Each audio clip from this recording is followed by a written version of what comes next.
So ihe m chọrọ ikwu bụ ihe ha kwuchiri gbasara Ngwuala amụnye Ngwuala. Nye wee kwuru bụ re. Ihe m ji kwu na re bụ na mgbe mba akọdịtọ na nwara mona kọna anyị nwere Ngwuelu Ngwuala Ngwumọgbọ. Mana ihe họrọ Ngwuala Ngwuelu Ngwumọgbọ gburu. Ba. So maka ihe a na-akọ na evugetere. Ndị anyị na-egwuru agwụ. Ọ na-akọ na anyị rejimie to sai no mgbe enweghị mmadụ ruru ji ise n'ebe anyị. Kpata na abịa na Ngwuma the hali na-ericha ala be anyị. So na Ngwuma all the villages na-ericha ala n'ebe anyị because na mmadụ anọ. Mana taa na-arịọ Chukwu na ndebe anyị na-agbagote. Kpata na mere ihe anyị ji ọrịa akọ na anyị nwere kwuru ekwu because na onwe ma onwe dịka bịa utere anyị n'ihe akpọ nwere ike ịkọwa mba anyị ji mmadụ be anyị bụ kwuru ekwu ngwu na anyị kwuru ekwu si na mgbe ndị onye a na-akọwa latara na ọ na-asị ka mgbe ọ bụ sịrị ha lara na Iheakpu ji eburu kpatara na-achị Iheakpu Awka ha lara na Iheakpu akpa bụ nnukwu osisi. So na ihe m na-akọwa na ọ bụ eziokwu na nwa ha kọrịa bụ ihe mere na Iheakpu. Which is eziokwu na anyị na Umorio gbagbata obu ihe shiriri ike ndị họrọ mgbe ọ bụ gbara biko na-asị na mgbe ọ bụ ka ebugete dibịa ọ bụ evu na-abụ ọkwazi opunụwa sị kpuo ka ka kpuo na-ekpu si na o nwere erute nwa elime meg ameg mana because the bomb na ede Ngwuala shiri ike na anyị bidotere nwere from Otobo anyị jeruo na college Otobo imrike nkwa baka iruo n'ọnụ gbabudele na ndị Ngwuala nwere data ọnụ ọma be nwa mgbe ọ bụ Otobo anyị jebere according to them but because emere hwa ndị be anyị goza which is iruo na edemala achebule m na onwe m ka utere anya mgbe anyị na-ericha ala before maka na anyị nwere that side na ihe m na-asọpọtụ gị agwa ahụ n'obu culture anyị bụcha nwa edere na-ekwo ma bụ ọ bụ mgbe ndị mmiri research a trial maka na ọ na-nwara m ọ na-ama bụ de mgbe anyị bụcha ụmụntakịrị ọ bụ okem anyị so ọ na-akụwa na anyị ka esi jee ka anyị si n'ọnụ ụwa ka Ngwuala si bido te Ngwuala agbakọwa na anyị hụ anyị na-anụ o nwere mma anyị nwere a na-eke adon okpu anyị opukwọsa anyị akwụe na adon maka na abụ onye isi ara mgbe ma abata ma kwuru ekwu ivi tenta na ekwuru ekwu n'ụwa dị today na ekwuru ekwu tenta so nwa m na onwe m so ihe ka m kọwa ihe m ihe kọwa ọ bụ etut ọkanọba igwe na nke Ngwuala ya ha mechiri no nwere onye achibile helara then ya mechiri onye achibile ha mechiri ọ latara iri ọgwụ ma ọ nọ idiri ime n'iji eri ọgwụ be na so no ba mgbe ha mechiri ya bụ ibido mebazi ma weta kpatara atịrị achibile enwe ike ile ha ma enwe ike ile anyị na-ehe dịka osiri ta na mgbe ha bụ ndị anyị lapụtara lakwute ha enwe ike ile onye achibile enwe ike ile mgbe gbogbo na ndị achịrị eme ihe ọyị maka emegide achịrị ọyị ọrụ onye mara ụmụ azụ ọfịa ka eche ejigichere kwe ọsọ wa aghọtacha fọrọ aghọtacha ihe na-aga marriage system na Iheakpu Awka I authored it here you go there you see Iheakpu Awka ka anyị alụ nwaanyị no matter ya na-eme kịta na Iheakpu Awka nwere beautiful culture ka esi alụ nwaanyị mana kịtazi ọ bene hụ cause na stage 1 bụ na ọ bụghị onye na-achọ onye ike na ọ bụ onye ka na-achọ onye enyi so ọ bụ eziokwu mana ọ chọrọ abụ onye na-achọ onye ike akpọrọ eshi n'ala ma ọ na ọ bụ na ịgbata n'Iheakpu Awka na ije nye announcement ya bụ you call your father and your mother gwa ha na agbata na achọrọ ịlụ nwaanyị na aba into ritual bụ na onye na-agbara ha gbagoro ha ọ ya adaba from not daba kok ha kume akam ha Iheakpu Awka no ya daba. They don't just get up and start to go and marry. They don't get up. Because yes. Like mgbe nna m nọ n'ọbịa na-agwa gị nne okrime ọsọ gị ọbịa na alụ nwọcha abịa na abụga na bijala na mgbe mbụ bụ afụta abịa ha na agbama ajụmese mbe nwa nchichi mata ma gburu nna ya ma gburu nne ya ajụgburu esi na before na abịa later. Now I'm talking about the first of all, they have to consult the spirit and say Obama. Yeah, I'm also had equated that it matured. Maturity number one thing about marriage. Overall, having the money. Many homes should be broken. Name with a maturity. Okay, let me give you an example. Only one man Iheakpu Awka need them. I'm need them. Leko she attest on say an eye long why. Eshi. They go there. Man weshi. Need them by go to weshi.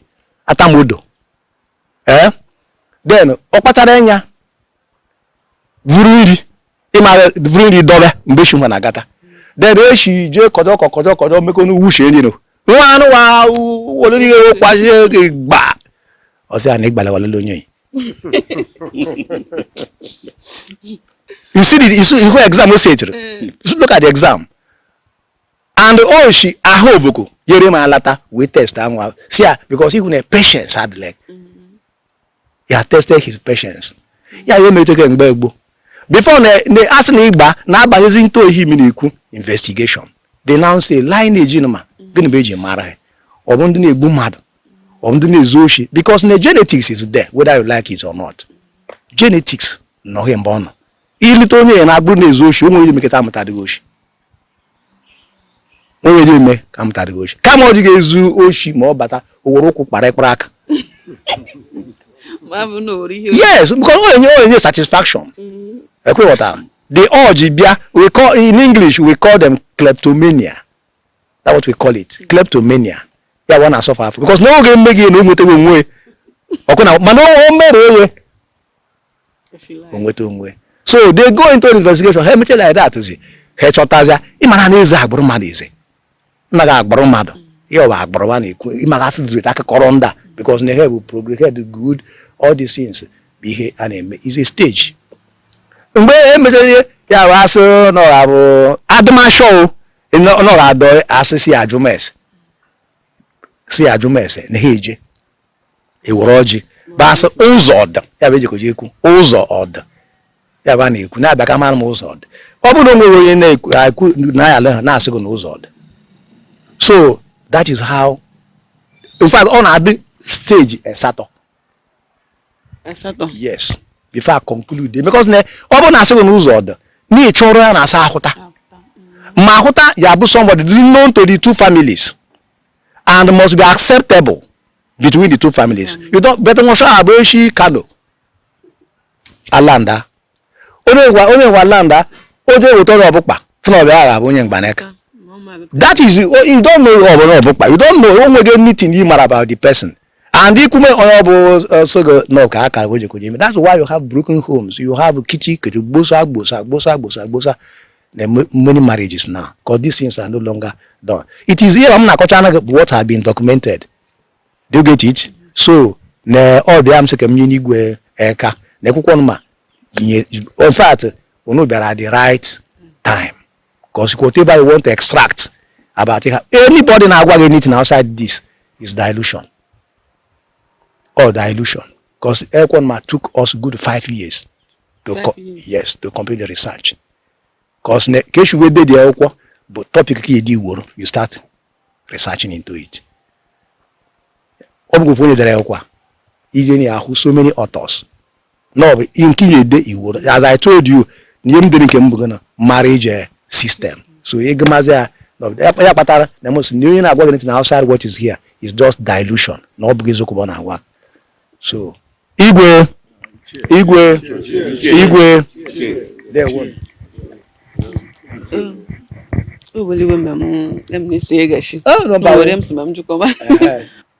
Onwere ihe jiri marụ na marụ like abịa n'ihe akpụ na ihe na beji mara ndị hapụ. Yes. Like mgbe gboo a na-ekwu maka ka anyị si wee shie ọka agbadata. Mgbe Iheakpu Awka agbadata, according to history, eji mara ndị Iheakpu bụ ịkpọ ụzụ. Bịa na Iheakpu Awka na enwechara ndị a na-akpọ egere ụzụ, ndị na-akpọ ụzụ. Mgbe gbaa Iheakpu Awka na-akpọ egbe of all types. Ụzụ bụ eke ọrụ. Majority, so many people bụ n'obodo a ịkpọ ụzụ. Ha na-akpọ ya evuje ashwa dị iche iche. Ha na-akpọ ọgụ, akpọ mma, akpọ all the farm instruments. Kọrọ ile ji arụ ọrụ ugbo. Ha na-akpọ ya na ha na-eje n'ashwa egote ya.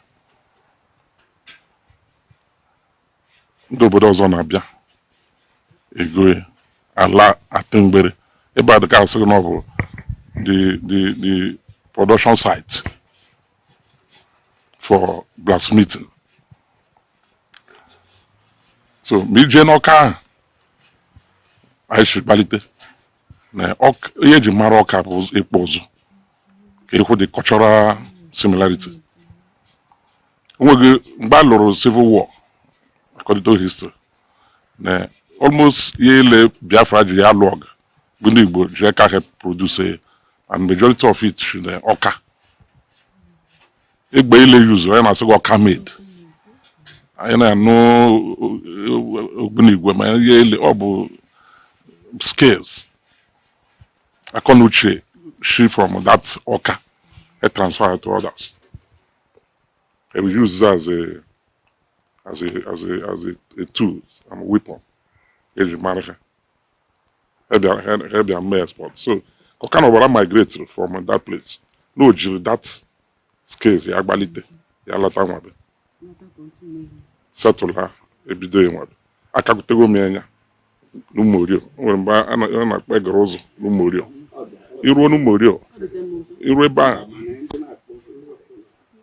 iruo mgbe ọ bụ na ya akwụ the site, the production site, nwere dịka taya, ekeme taya, isi taya tinye osisi, aga na pọmpụ ya like this. Ya nwa bụ ihe na-acha the charcoal, ọkwụba ma ọka charcoal, ewere ayon tinye na anọ meta, ayon na-acha red, owofte, you can use his tool to shape that iron anything ọ chọrọ na arrow. Mana mgbe na-eji ọgụ, mgbe na-eji ọgụ na-eji arụ eji ọgụ, eji ba eji ọgụ dịka nkọkọrọ, eji akụ mmadụ n'olu. Ya bụcha ndị ụzụ kpọrọ ya. Mana eji kpuo ihe ile kwuru okpu gbasara ọka n'ọbara. Ikwuchere maka ji ịkpa, ikwugo maka ochi chekwebe onwe, ma na-eji ịkpa ha ezigbo ezu. Ọka n'ọbara dịrị powerful. Ha latara gana achụzụmanda but because of his bravery and weapon o ji kwado onwe azụ dịkpa. Weapon ahụ o ji kwado onwe as a hunter and a warrior bụ ọgwụ a na-agwa gị maka. Igwe na-agwa gị na ojechi na ọgbagburu enwe ọcha bụ na o nwere nsọ ọgwụ ọgwụrụ nwere nsọ. Na o jechere ntanwa lata kama o jechere nta lata ma ọ gbara ka lata na that ọgwụ dị eme affect. So no enwere dị ihe dị na akpa dinta ahụ n'anya. So to save his life, na bọchị ọ gbara ka lata maka na gbogbo ile abụghị ashwa, nwee bọchị na-eji ashwa wọrọ gị. Ịlata ka ọ na-abata kuma na egbute dị gị anụ ka ọ nọrịrị chi bụọ, ọ na-eji ọka isi eji nta. Ọ kwadoro nta na ọtị tọọchị dịka tọọchị n'isi wee baa throughout the night. Na ya nọrọ na forest achidomechi bụọ mgbe ya na ihe na-eme. Ọlaja na nwa ma o gbutere ya na uche ga-eji. Uche ji na-ebu na ya zụ ụkwụ na ihezie ma na-adịghị na akpa na ọgwụ ahụ bụ retaliate. So ọ na-agbaratazi erute n'ihu be to save his life. Ọ gbara enwe na atọ na ka o maintain ọgwụ ya nụwa maka na ihe eji agwọ ọgwụ na nwa abụghị obere ike welere enwe nwa teza na akpa anụ akpaga agbadege ka ọba ezebe so bifo obodo akwụma na omeru obodo chọrọ eze so ka ọ latara ebe a o bidoro ga na eme expand o nwechere mma obodo ele nwere mma eji mara obodo bịa na Iheakpu Awka mkpọrọ ma ịla na agana ga-asụ na 12 nwechere mma dube ọ bụ na ụka bịara nyụma anya na mmanụ hụ ọka na ọbara ahụ kwadoro ọga mgbe gboo like Ojiete nke dị n'Umaroji mgbe m si Umaroji my village na this Iheakpu Awka nwere mma na-eke Ojiete mgbe ọ bụ the warriors kwadoro ọga na abịaba igwe ya bụ ọka na ọbara na ụkọrọ ele ha ekpo jekọ n'ọga na-ekporo ya wụchi na nnu Ojiete ahụ ọ ya na ebe 2 days ọ bụ na ọgụ bụ 3 days coming na that njụ te ụta ụma ihe ile jikọ n'ọgụ na awụchi mgbe ọ bụ the warriors kwado m ọgụ na ha take off jere mgbe ọ bụ ọdụ na amaghị wepọn oji jikọ n'ọgụ imeghe nke gị were a na-eji njụ mgbe ahụ ebute ige amaghị enye nkwụ mgbe ọ bụ na achọrọ itinye na-ewu nri ige ewere njụ ate ha na ebute ige a ewere eje tinye n'ewu so warriors na-eji ọgụ mgbe ahụ ha na-eji njụ egbu mmadụ ma na-eji ụta egbu mmadụ ya bụ the mystic power she from the deities enwere n'obodo ike atịrị na datụ njụ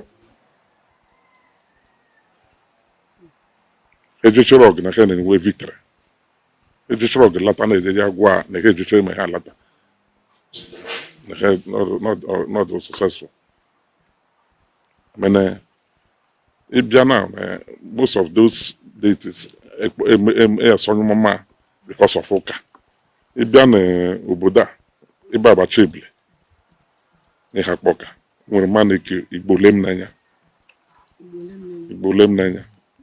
ọ dị n'obodo a ịbịa na my own village bụ Umaroji enwere ide Umaroji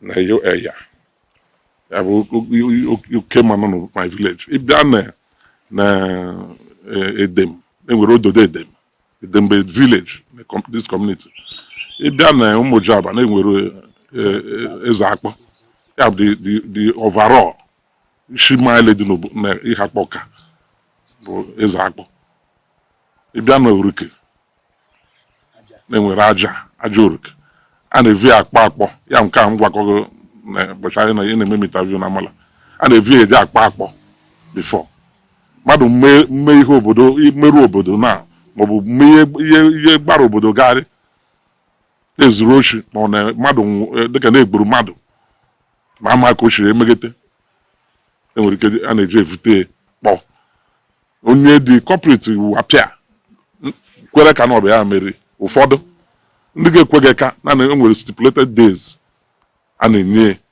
na o ruo mgbe dị nwa akpọ malaka ya na ọ ga-ama rụrụ ọrụ jede ma onye ya dịla involve must die ma ịnwụ amata na ọbịa agbụrụ gị na na-ekpe akpọkọrọ kọrọ onye ahụ ile kpọla anụmanụ ma na-emechiri ndị ọcha anyị na-ama maọbụ ndị ọcha bịa bụ evie maọbụ ndị ha ezuru bịa bụ evie na mmadụ ewuru bọọsụ bịa paliri ete evuru agha ahụghị echite iwu na anyị aghọta dịka ihe ilebakwa ama anyị amaghị mgbe strok yarara n'obodo a strok kpoma anyị n'ala anyị amaghị maọbụ ihe chi na kọlchọ anyị ga-eme anaghị eme ka oche emeri vụrụ nsogbu maọbụ ya na-eri abịa na ọbịa na-eri mana mụ nwa as a person ekweteghị na ọbịa na-eri maka na iruo n'elu ezike na ọ bụghị ka ọ na-eri nwa bebe ọ na-eri n'elu ezike enwechara dịkpa ọgaranya ọ bụ iruo n'ọnụ na 100 and ma na-eji izu ayata ihe na-ekwe mmegị maka na kọlchọ ha dị intact so ya bụ m so ka m wee gbakwa anyị ole na ihe okwuru nke ọkanọbara ekele m n'o Igbo nwere ya agwa anyị gbasara ebe history Iheakpu na culture eji mara ndị Iheakpu Awka.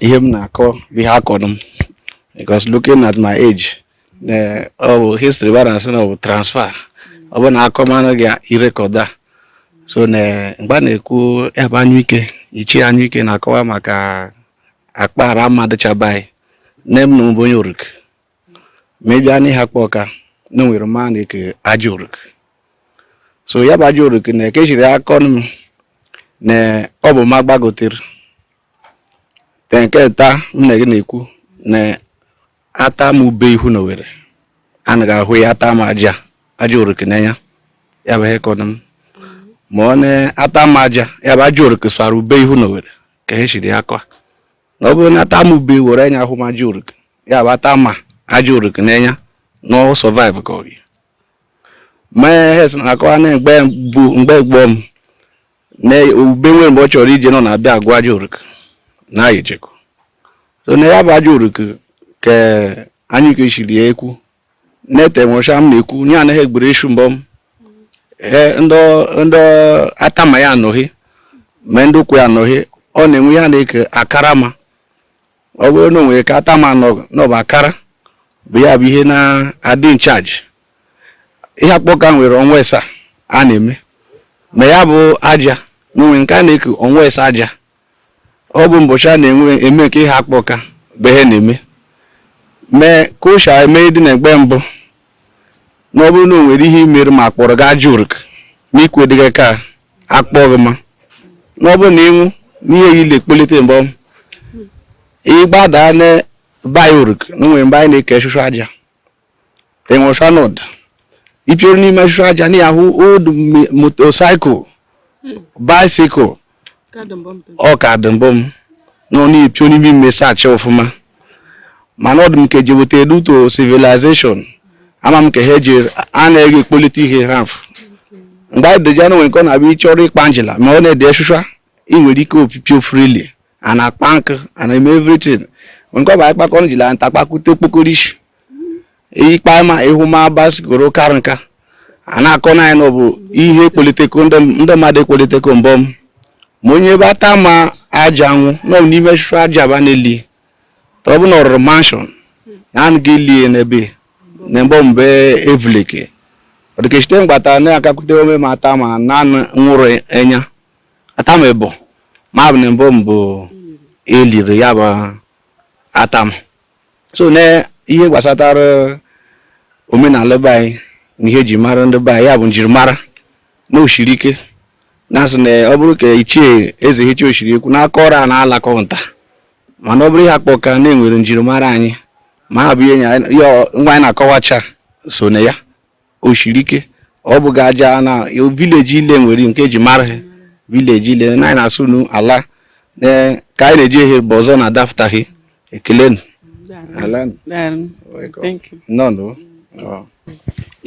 ịbịa ịna-ekwu maka atamube na atamaja sị na ha na-aba anaghị afọ ito onwe ya gịnị mere na ha anaghị afọ ito onwe ha anya ka m siri kọwa anụghị n'ime ọnụ ọ bụ ihe akọ na ma ya bụ m na-repeat na seniority bụ one of the reason mmemme ọnụ ọ bụ ihe agwọrọ agwọ na-ata m aja ya bụ aja oruk sara ube ihu na Owerri ya ka siri akọ na ma ọ bụrụ na o nwere ka ata m aja fụtara nwụcha jere n'ihu na Owerri na ata m ube anaghị afụta afụ ya anya na ọhụ mee anya na ọlarị ya bụ ihe gwara na ọ survive ka ọ ọnụmkọ chọrọ ịhụ anya ahụ na onwegodoro ajọ ya chụ na ọ bụghị ọgbalite nwụcha o jere ka ya hụ mata m aja ọ ga-ahụ ya anụchole m na-ehụrụ onwe ha anya yerute nta na ata m ube anaghị ahụ ata m aja anya ma bụ na aja swara ube ọ bụ na aja ube nwe mgbe o jikọrọ nọ na-abịa awa aja mgbe mgbu ka eshiri akọ na a na-asị na ube je ka akpọ ma na ọ bụ gatago dobe agụ aja na aya ejikọ n'ujere ya bụ echiri kọwa na ejen ha nọ na-enwe ka ife onwe ha tinye n'ọkpụ isi nka isi nka ha ahụgo onwe ha anya sị ma na-eme sacrifice n'afọ onwe ha ma ọ bụ nkesi n'ike agwụ ya ọnụ ji chenwa n'ebe ifu so gbasara mgbe ọ helatara n'ihe akwụ ka ha chịkọwa ichie anyị ike chi eze ha echi ma ndị ka ha chịkọwa ndị ha akpụ ha nwere egbe maka eji umenye na ọsọsọ ole nju ebute ihe eji ata iche ebute ochi akpụtachara nju ahụ eji eje ọ na-ebute si na ụkwụ ochie ma bụ bandara ịbịa nwanne echi na abụkwu juru osisi mechi ebe agbalị ga nọ n'ukwu juru irute ndị na-ebe ebe ha te na ha agbagachiri te na ha agaghị eme bandara ha maka echi agaghị bandara ma bụ ihe arụrụ arụ mgbọrọgwụ mgbe kwụ na ọgwụ na-arụ ọrụ akwụrụ na ejikọ ọgụ na enwere mgbe a chọrọ ka a na-ama ma enweta obere ala ya eji ije na ka e nwere eke ma ọdachi ọnwa m ga-egbu ndị eji egbe ọga alata aṅụ onwe ọ bụla na ọnwa na-echi fọntụ onwe ya ngwa ha akwụ ọntị na-eji egbe abụ ọgụ lata ma ọ gaghị eji abụ ka ya egbure maka na ọ bụ achụzụ ma etu ebe ka ndị ọha benegochite na ebe n'ụkwụ ọjị ịbịa echile ndị na-ebu ha bịa ịta epu n'ụkwụ ọjị chi bọs aha obita ndị fọrọ ebutere nwe akpaga mara ebe anyị were mere ebe ya ka ntụ ka ya kechi akọ na anyị dem ọka nọbara mgbe anyị nọ ọshọ bụ na Umorio Iheakpu Awka onye anyị nọ be bụ ya bụ onye isi Umorio ya bụ onye isi Iheakpu Lile ya bụ onye isi ọha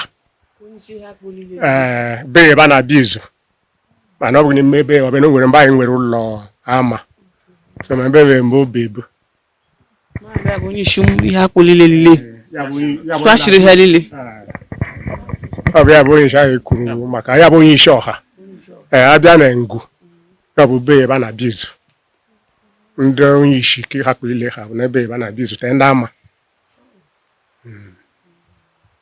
so ma ya bụ nna m bụ ọba na ha ya bụ isi ụmụnna anyị na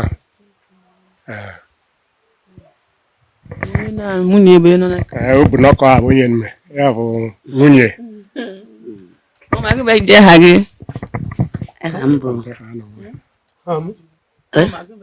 Ambo Veronica Eze.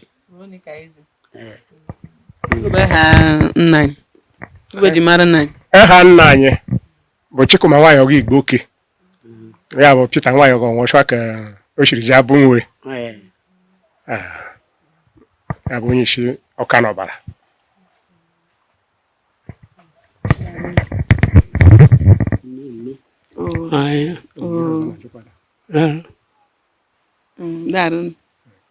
Daru n'ọjị wa na anyị daru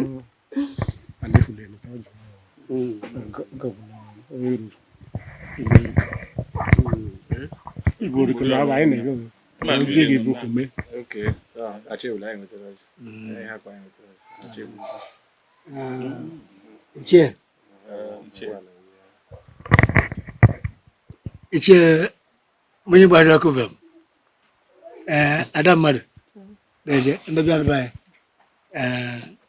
onye isi ọha na n'owu n'Iheakpu Awka Kingdom anyị bịara n'ebe ihe ha sị na ha ewetara ọjị anyị na-ayọ n'onu onye isi ọha na-eje hụ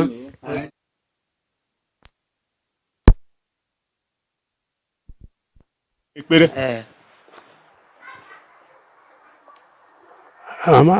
Ni ferali hak ni kelingwa kiri na. Ana hapo. Ana George. Ana iba ekelemu. Baga fitara indo.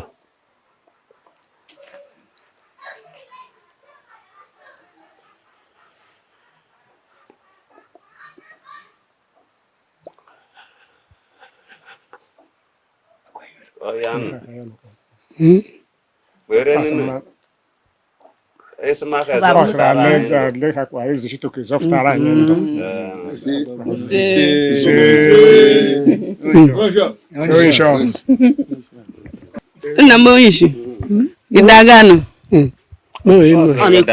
nna m idaganu abịa m na nkego Eshi digike. Ada okunu. Mmiri na-ekwu na yara ede a. Nwa gị nwaanyị nọ na nkego. Ala. Darụnụ. Ala. Darụ. Ala. Idaga. Oso na mano. Darụnụ. Idaga. Mama. Idaga. Ayi nọ gbịa. Ezeku. Nu eme. Nna anyị dị afọ ole nwere? Ihe na tama. Anyị amaghị the accurate date ya. Ọ ga-abụ eke ewuru uche ka ọ ga-abịa ọ bụ. Mgbe amara mgbe adụrụ mgbe a na-alụ ya. Mgbe ya dara nwa ya ọ ga-ekpomere ụmụ ebo ya gbọsa ya sef. Mmetọ. Oke ụmụ eto. So ndị a na-ayịrị ya gbọsa ya. Onye kpo mmebe ya gbọsọ ya Ala nwaanyị n'ezere mgbe Ọlọdụ nwaanyị n'ezere.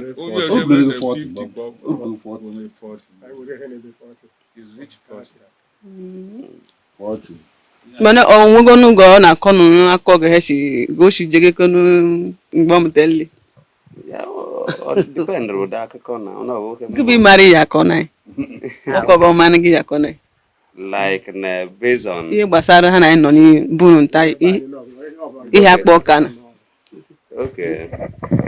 Akụkọ kọwama na anyị gbasatara Iheakpu Awka bụ na Iheakpu Awka nọ n'udo mgbe na-eme ihe ile with organize and na ha abụghị ndị na-achọ ayara, so na onwezie ọzọ na nnọkọta kọrọ n'akọ gị Iheakpu jege ka oge esi jere rute ga bụ Iheakpu nta site na ndụ ya.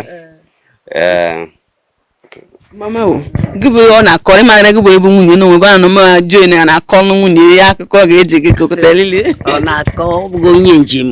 Ọ na-agwagharị na ọ bụghị na ọ nọ n'ụlọ ọkwa ma ọ fụrụ gị na o mere gal karịa Chike eziokwu. Na ha bụ na ọ bụghị na ọnọkwu ndị ọgaranya wa ma ọ nọrọ kọrọ akụkọ ka omenala dọcha. Umeke gal eziokwu. Ọ fụrụ afọ. ha na ịnọ nwụsọ na na Abada kwama. ọ dam ọzọ Cheri ngweghị iji.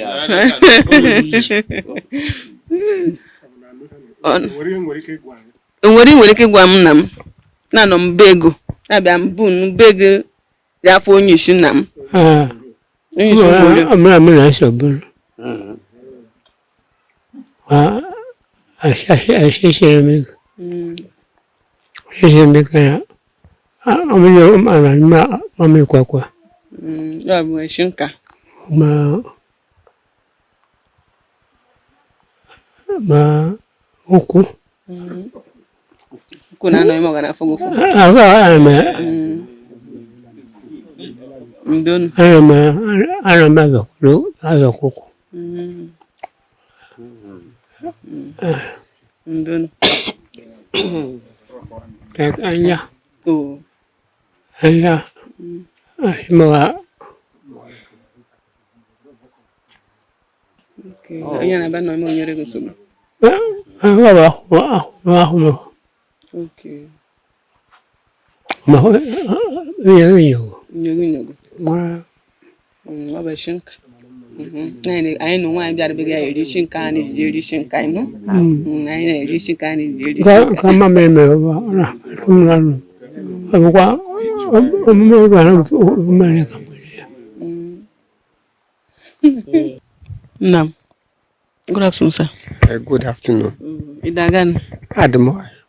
Gube di maragna. Ah, ye ji mara mbo na ojikolo. Ne hapo. Lele. Gube di marag. Imam nombo shi neji. Afane shi nombo ishi. Ubo ishi. Ma Uha mo bishi nam na achịkọta ha anyị lebe Iheakpu.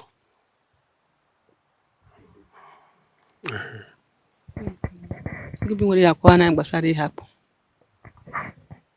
ihe m nwere m ji akọwa n'ụbọchị gbasara Iheakpu na Iheakpu adịghị ebo Iheakpu be nna teg ụlọ na ile bụ nna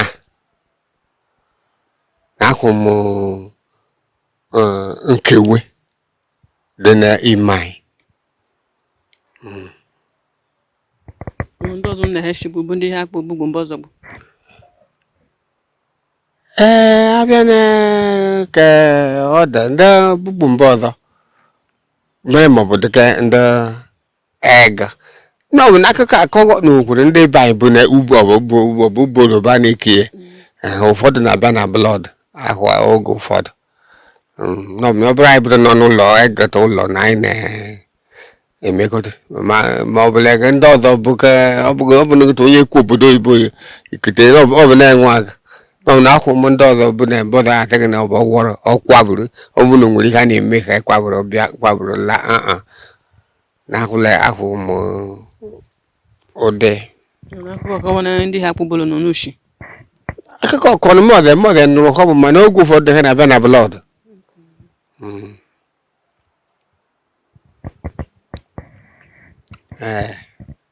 nwere eji mara Iheakpu ama ihe mara ị na-echete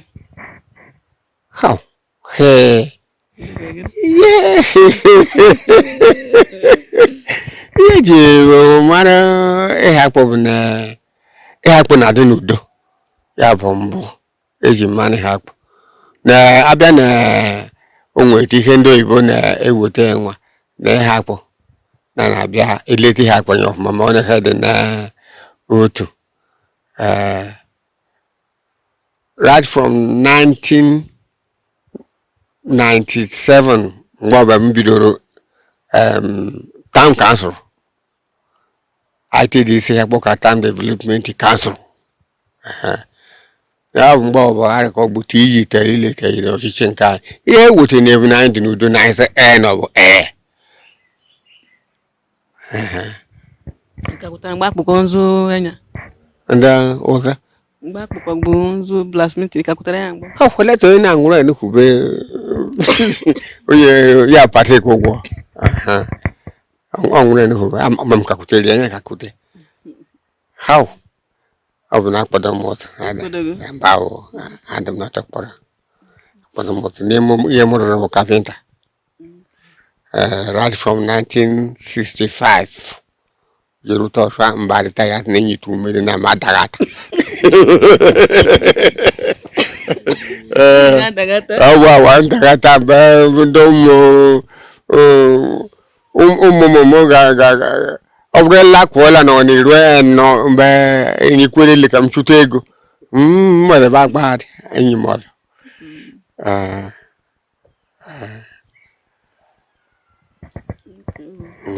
anyị bịara Iheakpu na-azụtara gị Iheakpu dịga gburu ihe eji mara Iheakpu agbasa anyị na anyị ga-erute ebe gị ma anyị na-ege fụma ọbịa bụ anyị si ma anyị zọrute ebe gị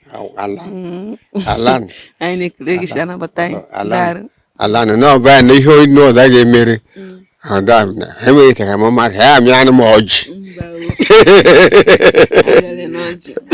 amị anụ m ọjị na ọ bụ ọgbatị na ọgaranya na ijekọba ọgaranya ọ bụrụ mgbe ọgaranya na-abụ ọgaranya na anaghị ada ọgaranya ibredu ụfụ ọbụwa anaghị ada oyi ibredu betukwuru eji etukwu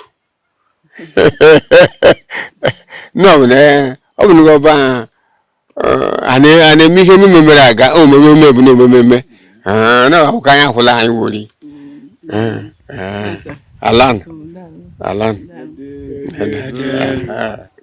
so na m na ụmụ ekelechi unu ike anya na ọbịbịa unu dobịa ha kpọka kingdom na Chineke ga-agọzi unu ya kpọkasịzi kelechiri unu ọfụma ihe ọka Helen anyị nọ yọrọ yọrọ anyị lele bụ na ma a ga-eme nkewe ya ịhụnanya bụ anyị ji eje ma ọ bụ especially ndị a ji research mgbe ochie ahụ ụfọdụ anwụcha mara ụfọdụ ime bụ ndị kọna ha nwụcha mara ndị ụfọdụ ime ha anwụcha mara mgbe ndị hụrụ ka na ala ịma ịlaiti akọwara ndị anyị bụ ndị a ma anyị nwere akọ ndị ọzọ so anyị nke skedị hisi blek kwụsọ iji akwụcheta anụ o nwere ọnụ nwere inwe ike isi n'ime gị ya fụta enwe ike iche ka n'obi wee sị uche m dị datị okwu anyị kwuru na-arị m akara m anụ anụ o mechiri saa gị andị họsa gwara ya onweghị ihe gbasara diski obodo ọ na-akụ na ya obibi a na ka na-agbara ya n'anwụ so na otu a ka o si wee dị na anyị kelee unu ala na Iheakpu Awka na ọbara ala mụ na onwe m na-ayọsinu n'ike bụ nsiji anabata dogbu ụmụ oyoyoyi anyị na-etikwuburu yọrọ ya na kọwachanụ m gị Iheakpu si jege ihe anyị na-emere na abụ mgbe tụ ụmụ n'ụzọ ya amụta agbụ generation to generation ma ya mmadụ gị Iheakpu ji jegekon ọ abịjuma nwanchi isi bụ onye Iheakpu gede gị Iheakpu jegego gede gị onye mfu nwee ihe o nwere ike ịkọwa ọ ga-abụghị onye chi ọzọ ya bịa kọwa gị mgbe isi na gị si jegekon tona ga mụfụrụ te akwụkwọ na edere na o bujuru m ehụ ya mgbe m jiji ajụ nna anyị si ya isi n'iso ede akwụkwọ na ị ga na-ege nta owere eji anọchi anya gị dị echi aka n'ụbụ ma nwa gị maọbụ onye ọzọ dị echi aka n'ụbụ ya sị n'ihe na bụ ihe mere mgbana na ha na-abụ ọbụ ma o bujuru m ehụ ga ha bụ ndị ọgaranya na-ji jikọta ọnụ nweme ya bụ akwụkwọ jere ti matakpo ha nọ naanị ụmụ mbọ datara bisi ya bụ Iheakpu bụ badagiri boshi uche ka no bona nwin gị no mago mbi Iheakpu shi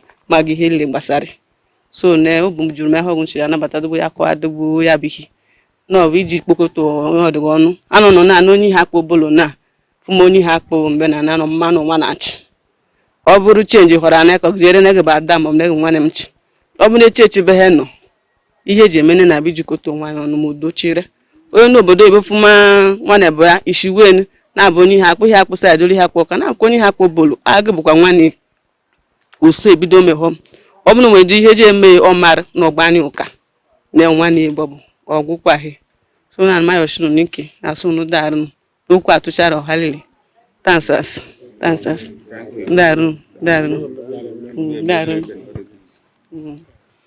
Okay guys, so I see you remain your humble guest, Dimas and Crab, the queen of African culture. When you talk of culture and history, what idea? So my vision on this project is to make sure that we have a database where our history is documented. That somebody from social place will know that he or she has a brother somewhere and they are all related. To know the link we have between us and other people and how we are related. And then coming to visit Iheakpu Awka, I've been able to find out where Iheakpu Awka migrated from, how they settle, the link they have with other people, where they have other relations, where they're staying and all that. And from what I got here, other places they have relations, they see unite together and celebrate their culture together, showing that they're all brothers and sisters. So if you are looking for a means of getting the real history, origin, when you talk of original history of Iheakpu Awka, this is it. This is their history. So if you want to know details about Iheakpu Awka, their history, their culture, everything about them is all written here. So if you need a copy, you can send a DM to get the copy of this. So guys, the only thing you can do to support this is to subscribe to my YouTube, follow me on social media handle to be getting details when I post, to be notified when I post anything that has to do with history, original history, so that we will not allow people to distort our history and tell our history in favor of what they feel like. Let's have the database of community that has to do with the history of the community, the real history of each community, originality, how we migrated, how we celebrate our cultures, those things that make us all unique. So guys, I see the man of humble get Dimas and Crafts, the queen of African culture. Thank you. I love you all. One love. Thank you.